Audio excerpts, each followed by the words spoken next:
A rural revolt is sweeping across Europe, and angry farmers are pressing the European leaders to listen to them and listen to them urgently.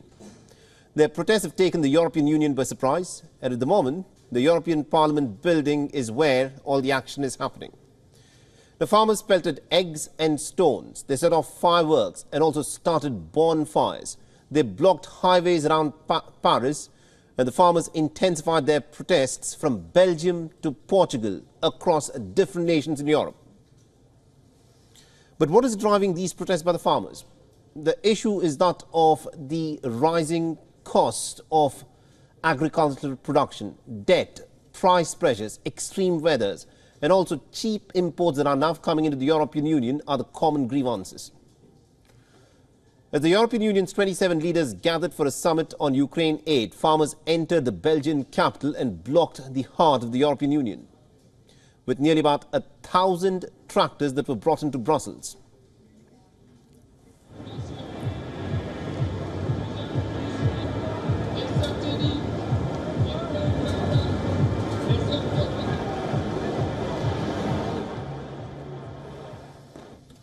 The farmers also threw firecrackers, eggs and beer bottles at the police in Brussels, leaving thick smoke from burning bales of hay. Noi vogliamo che ci siano un'equità. A product that comes from another part of the world must have important qualities, but must be fairly compared to the products we make in our own countries. Proporre al cittadino che sia equo. Quindi un prodotto che arriva da un'altra parte del mondo deve avere. And also our correspondent Alex Cadier is keeping a close tab on what is unfolding at the moment in Brussels. And this is a report that he sent in from Ground Zero, where the farmers have effectively laid siege on the European Parliament. Take a look.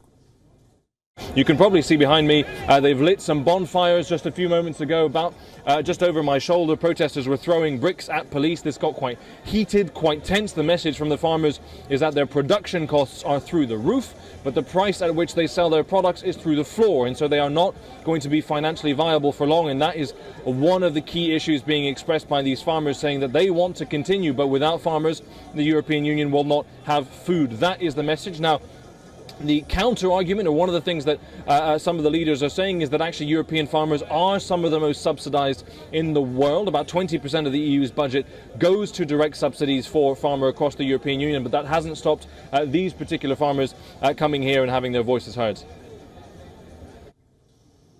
Now, in Paris, the farmers have laid siege, blocking arterial roads into Paris. The French police have arrested 91 protesting farmers who forced their way into Europe's biggest wholesale market.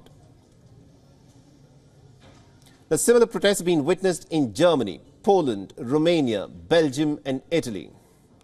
And they're all calling for EU protections for their livelihood. Meanwhile, in Italy, hundreds of farmers on tractors blocked traffic near the motorway access outside of Milan, in Tuscany and also elsewhere.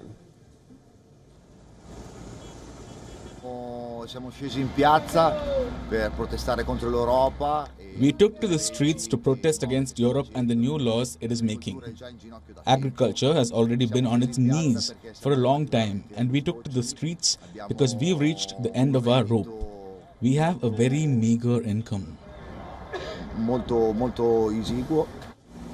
The farmers in Greece also lined the highways with their tractors, briefly shutting roads in a symbolic protest. The farmers have said that it's becoming harder than ever to make a decent living, as energy and fertilizer costs have surged because of the Russia-Ukraine war, and cheaper farm imports have made it extremely hard for the European farmers to compete.